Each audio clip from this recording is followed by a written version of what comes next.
Good morning and welcome to Behind the Screen. I am JM, your host. This is a show where we just sit around, we hang out, we talk about games, we talk about the things we love about games, we talk about game reviews, game design. I know we're going to start the game design on the hex crawl for Jackals today, but as I'm going to be out of town unexpectedly next week, I figured let's just wrap up the horror discussion today and talk about existential horror and dread. Rook, ooga booga indeed. Mr. Bob Crumb, good to see you, Padre. Uh, Welcome. Mr. Bob Crumb ran a great session 0 for us. He's running a D&D game for me. I'm very excited about that. Looking forward to it. And I will say, we're going to talk a little bit. I have a parable, if you will, a fable, a myth from Chaosium posted that I thought I would share at the end of the stream. So remind me, don't let me forget. Hey, JM, you're bearing the lead here. You said you were going to talk about a myth, and we're going to end there. But speaking of Chaosium, we're going to talk today about the second type of horror, existential horror, or cosmic horror, if you will. If personal horror is the threat to the body or the individual, cosmic horror, existential horror, is the mind-shattering threat to humanity, to our sanity, to our sense of the way the world and universe works.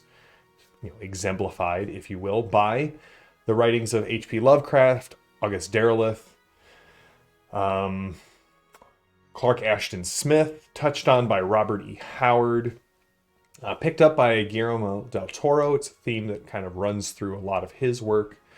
Mike Mignola and Hellboy touches on this. Even Lord Dunsany, if you go back and read some of his, or Arthur Machen's The Great God Pan. If you have not read The Great God Pan, highly recommend it. Ben, who plays Reggie and he's never gonna let me live this down, Kowalski on our Torg game, recommended it to me. It is the book that Stephen King considered the scariest story ever written. Touches on this idea of knowledge that destroys us. Call of Cthulhu being kind of the key game here that represents this with its sanity blasting. Trail of Cthulhu, which you can, if you want to know more about, you can go check out. The Iconic Podcast just did a series on the Trail of Cthulhu game by Pelgrane Press and Gumshoe. So why is this scary to us? What is it about cosmic horror? Well, look at all of our original myths, some of our oldest myths. What the Greek called techne, the technical knowledge, the knowledge that we seek, gifted to us by the Titan Prometheus. When his ally, the gods, were to give out all the gifts, his less than intelligent ally gave all of the good gifts to all of the unrational animals, leaving humanity naked, defenseless, and without weapons. So what does Prometheus do? This noble figure in Greek myth, he ascends to the heavens and steals technical knowledge for techne, for humanity. Techne kind of being linked to the gift of fire, the original invention, if you will. Now we could talk a lot about how there is a lot of these figures within Semitic myths and how these things tend to be antediluvian knowledge that is then gifted, the Apkallu, the seven Apkallu from Sumerian and Babylonian myths spring to mind, and how in Genesis, if you read, these are the same gifts that Cain's descendants make and eventually lead to the flood. But let's not talk about that today. That's an entire video in and of itself. But we have, since our earliest time, sought after techne. We seek the knowledge of the world. We seek a deeper understanding. This is something that has deeply driven human society. Mathematics, astronomy, physics, engineering. These are the things that allow me to sit here in my studio in Texas and connect with people all around the world. And yet, what if that was the very thing that led to our destruction? That's cosmic horror. The fact that the realization that the more you pick at the flesh of the world, the more you see it as a veneer. The universe is essentially hostile, not just uncaring, but actively hostile to humanity. Lovecraft dealt with these terrors in the modern age, kind of as the modern age was unfolding. He lived with this idea that the more rational we became, the less comforting it was. So existential horror is just great. I love cosmic horror. I also feel like cosmic horror usually fails on the screen, right? Because cosmic horror attacks the mind. There's a reason why we get great words from Lovecraft describing creatures like eldritch or squamish or multi-angled. You can't focus on it. If you could describe it, if you can see it, you go from cosmic horror into shock horror. Shock horror really only works the first time and slowly you get desensitized to it. So, this is, yes, Annihilation is a movie that does well. I think there are several movies. There's a Polanski film where someone just snaps because of kind of this realization. I think you could almost argue that Falling Down, the movie with Michael Douglas, has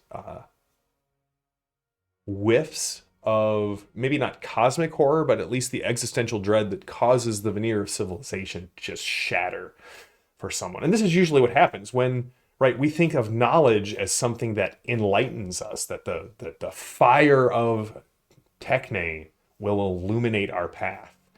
And what we see in existential horror is that fire burns, and it doesn't just illuminate, and it doesn't just burn, it scars irrevocably the mind that beholds it. Thank you, Tinker Hellraiser. Persuasion, yes.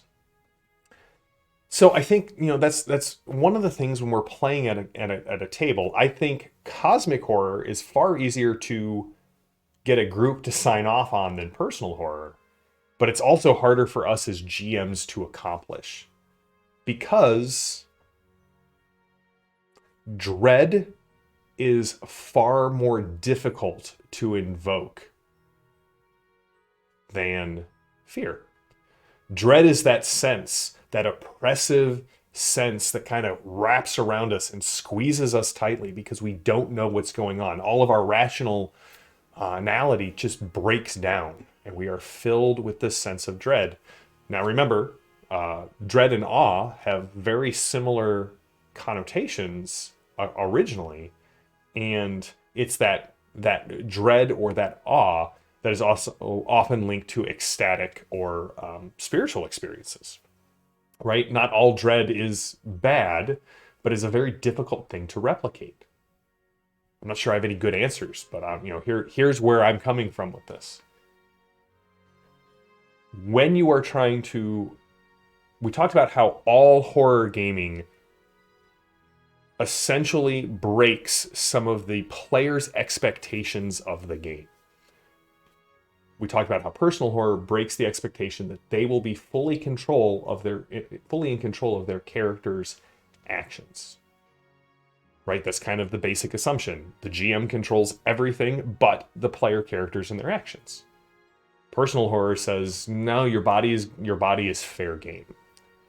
So I think with cosmic horror, existential horror, we need to play with the expectation that the GM is your eyes and ears into the world. The GM needs to become an unreliable narrator, and I've talked about this before. When the GM, as the GM, our job is to describe the world.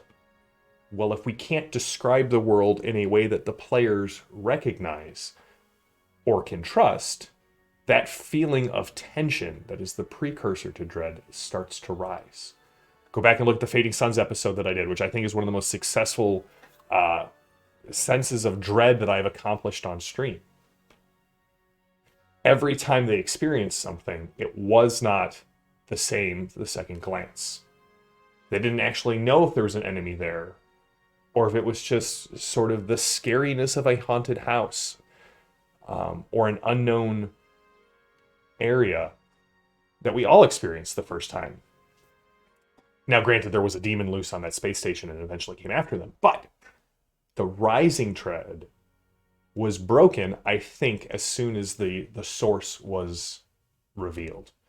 There's that moment of tension that builds and builds and builds, and in Lovecraft stories, in cosmic horror stories, builds until the characters themselves are broken. We can't do that to our players. We can't do that to our characters. We can trigger sanity loss. We can remove control of the character for a brief bit. The Alien RPG has a great mechanic for this, where if you get stressed out, the GM allows you to succeed on your roll and then takes control of your character for a brief action. So Bob successfully treats Rook's wound, but then freaks out and locks him in the med bay with the xenomorph. Okay, congratulations, you're healed. But in that moment, the terror overwhelmed your character and left. Call of Cthulhu deals with this with temporary and long-lasting insanities. We need to lean into Lovecraft's descriptions and Clark Ashton Smith's descriptions when we are dealing with cosmic horror. Never give the characters the full view. Never give them the whole story. Never keep them guessing on what you just described. Is it real? Is there really a cultist there? Or is it just a robe on a hook fluttering in the wind? I think dread is hard to accomplish, but tension can be slowly built up. All right, let's take a look here at the chat. The Call of Cthulhu movie, are you talking about the one by the H.P. Lovecraft Historical Society? Padre, I enjoyed it. I just think there's something lost when we take cosmic horror from a oral or written medium and put it into a visual one. Event Horizon had a lot of really good body horror. There is a rising tension in the first two acts. This idea of liberate me, liberate tuta me, save us, save yourselves. Love that, like that. That's just brilliant. I think it actually strays further into sort of noetic horror, because the end result isn't the death of the people or the shattering of their mind, but actually the damnation of their essence. Let's see here. Benson Moorhead films are subtle but amazing in that genre. Thanks for the recommendation. Yep, fear of God is literally that, right? What's the first thing that angels say to everyone in the Bible? Do not be afraid. They're not evil. They're just dreadful or awful in a way that is completely different than the rational mind can process. Phobophages are an excellent mention to build dread, even anxiety. Nice. John Doom. Yes, I'm actually reading through the Savage Worlds Horror Companion right now, John. I'm really enjoying it. They did a great job with it. So you have all of these things kind of building together. I think one way to also, I'm going to say mess with the players, but that's not really what we're going for. To reinforce this sense of unreliable narrator. I believe I took this from John Wick, Play Dirty. I could be wrong. If I am, please let me know in the notes. Don't let players know the trauma that they've suffered. Let everyone else at the table know. So what do I mean by this? I was running Shadows of Estrin, and this is how I ran the game. Shadows of Estrin is a absolutely gorgeous French role-playing game that everyone should get. just to read. They say it's Lovecraft meets Game of Thrones. It is far more beautiful than that. It is cosmic horror and just, I mean, this is an art house that's producing this role-playing game. They do orchestra scores to go with the game. Just highly recommend. Go out and get Shadows of Estrin. I even think Book 0 is free on Drive-Thru RPG, the prelude to get introduced to it. But you can always tell what a game is about. Where is the most mechanics at, right? For most games, it's combat, right? How do we reduce the other sets of hit points to 0? I'm not saying it's a bad thing. Jackals is a game that has a focus on combat and exploration. That's where the main mechanics are. Call of Cthulhu is really about the skill system. Estrin is about the mental state of the characters. And so what I did was every time somebody had a phobia or some sort of psychic event, I marked it down and did not talk about it until the player had left the room.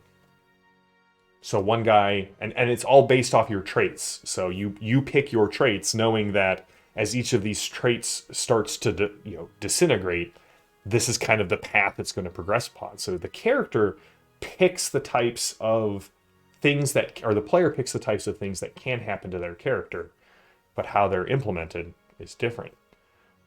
So I had one character who became OCD and suffered fugue states. So when he would leave the table to get drinks or use the restroom, the group knew that this player's character had fugue states. So we'd get ready to set up a big combat scene, and he would leave the table, and I would quickly narrate the combat scene, have everybody roll dice to deal out damage, and start with the next scene. So the player came back to the table, and suddenly all the combat maps are cleaned up, and everybody is tending to their wounds. Every time another player who had a character had OCD, he was an alchemist. Every time he got stressed out, I would mention how dirty his alchemy gear looked. And so he would stop and clean his gear and set his gear out in orders, and I would give him a clue because he was hyper perceptive at that moment. You could do something radical like saying, hey, wolves don't actually exist in this world. Only Becca's character thinks they do. So every time something howls, or every time you see wolves, I don't want you to react to it. You could introduce characters NPCs that only one PC ever interacts with or talks with, only to reveal that they're not there eventually. These are things that you need to make sure your group is on board with. I laid out all of this to my players and said, hey, here's how I'm going to treat it. It adds that instability of character perception that is very difficult to cultivate otherwise. And this is how we introduce dread and uncertainty into a cosmic horror game, or one way that you could. It is tricky. It is tricky, Bob. You need group buy-in, but I will let you know it can really ratchet up the tension and the dread, because players don't actually know if what their character is experiencing or not experiencing, is it real? Or is it the trick of the elder gods? Is your sanity starting to shred, or are you the only one who truly understands? It's a good, the line between prophet and madman is very thin. So that's our look at existential horror. Hopefully you enjoyed it. We'll be talking about noetic horror on Thursday, which is personal horror threatens the body and existential cosmic horror threatens the mind. Noetic horror threatens the soul, or the being, or the essence of a person. Now, like with our last discussion, I shared a couple of thoughts on the current state of affairs in role-playing games. And I thought Chaosium had a really great story that I would like to share with you all. I'm pulling this directly from their Facebook page. Bob, you spelled noetic exactly how you spelled it. That's how you spell noetic. So, As you all know, I'm a huge fan of Glorantha, Greg Stafford's work, and a lot of this. And so I figured we would end today with a legend or a myth of Greg Stafford. So, back in 1966, and again, I'm just reading this from Chaosium's page, Greg first started creating Glorantha, the future setting of RuneQuest. He began by describing the west coast of a northern continent and the wizards that lived there on that coast. Greg described how these wizards built up a great empire and using ruthless means tried to consolidate all of the stories and the myths of the world into a great unified whole under their control. Yes, you could say these wizards attempted to gather together all the magic. Now, this is all in the Second Age, and this hubristic scheme failed. The great empire of the God Learners managed to make so many enemies and have so many internal contradictions that eventually what they so painstakingly built was torn apart in a terrible catastrophe that ended the age. Islands sank and the world shattered. But from the ashes arose vibrant new kingdoms who made their own way in the world without reference to the past. The once glittering empire of wizards was shunned and forgotten, their very name cursed. Now all of this was Greg Stafford's dreams in the late 60s and early 70s when tabletop gaming was in its infancy, which predates TSR, let alone anyone else. So I am fond of saying, I'm fond of quoting the Stafford rule. John Wick, the game designer, says, if you hear people saying that this game mechanic has never been done before, just look at what Greg Stafford wrote a few decades ago, and you're going to see he came up with it first and probably described it a little better. Now, Wick referred to this as, for game mechanics,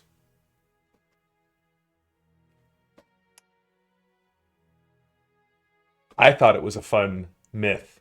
And it's true. The Melchioni live on the western coast. They attempted to, or the God Learners attempted to take all of the stories and the tales and hammer them into a shape that they alone could control. And while I'm not trying to draw, and I don't think Jeff was doing anything more than being a little bit cheeky,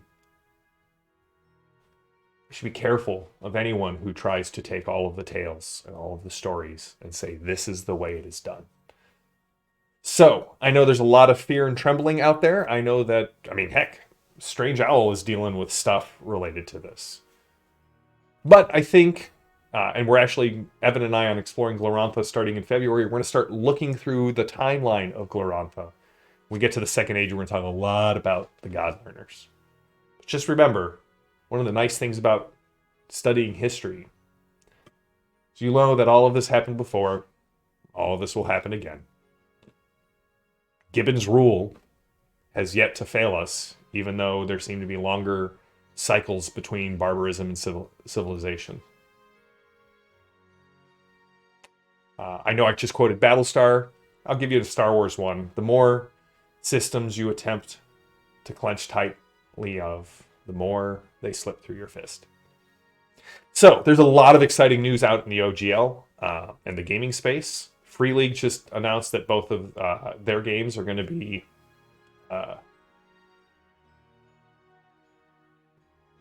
open license now. You can do the Year Zero from Forbidden Lands or Mutant Year Zero. Dragonbane is going live. We've got Black Flag coming out. The Orc is gathering speed and strength. So here's the thing. Play, and this is core to Iconic Production. Play the games you love. With the people you love. And that's all that matters. Right? It doesn't matter if you love something everyone else doesn't in gaming. As long as you have a group to play, do it. Hey, Fourth World. Glad to have you here. Thanks for jumping into the chat and saying hello. Yes, John, that is Gibbon's Cycle. You want to know more about Gibbon's Cycle, you could either read The Rise and Fall, or The Fall and Decline of the Roman Empire, or Robert E. Howard's Conan, because that's the core of Conan's view of the world. And yeah, Padre. Exactly. So, speaking of games we love, we will be back tonight with the second half of the craziest battle I've ever attempted to run in person or on stream for Torg's Day night. When we last left off, the last session ended with Gabe playing a Star-Crossed Lover card on the Darkness device, so of one of the High Lords. So essentially, he tried to make the One Ring fall in love with him more than it loved Sauron. We're going to see how that all finishes up. We're also going to be back on the 3rd of February. I'm going to keep talking about this because I'm super excited about it. We're going to be back on the 3rd of February with the second episode of our Savage Rifts. It's not really a show. It's just when all of us are like, man, we haven't played Savage Rifts in a while. We should do this. With John Doom, of course, and Tank the Frank, and JD, and Chris of Peg. So, that has been our discussion of existential and cosmic horror, the prescience of Greg Stafford, who every year I miss more in the world. Another story of Greg's that I love, and I will leave you with this thought. It is said that every year after Gen Con, Greg would go out into the world or into the wilds and do a shamanistic ritual to ensure that the next year was wonderful and kept moving. And sadly, Greg passed in, I want to say, 2018. And so the ritual didn't get done in 2019, and I'll leave you with that thought. Greg, you were missed. If you want to know more about Greg Stafford, go check out the wonderful Pendragon role-playing game. If you love Arthur, there's no better Arthurian role-playing game. If you want to know more about Glorantha, go check out the Glorantha sourcebook. It's designed for people who don't know anything about the world, but just fall in love with it. Or check out the Exploring Glorantha show that we do on the Iconic Production channel on YouTube. Evan and I will be live, I think Saturday. I'll confirm that on Thursday, with an interview with Rick Meintz about the MIG, the Meintz's Index to Glorantha, and just talk about the history of the game and the world. So, thank you to everyone who has shown up for the stream. Thank you to Bob for running a game for me. I don't get to play very often, so it's going to be a wonderful experience. And thank you to all who tune in for all of the shows and the wonderful stuff that we do on Iconic Production. I will see you all on Thursday for Noetic Horror, or tonight for the second half of the 1001 Inventions of Dr. Mobius. As always, until next time, stay safe, stay healthy, and stay gaming. I'll see you all later this week. Have a good one.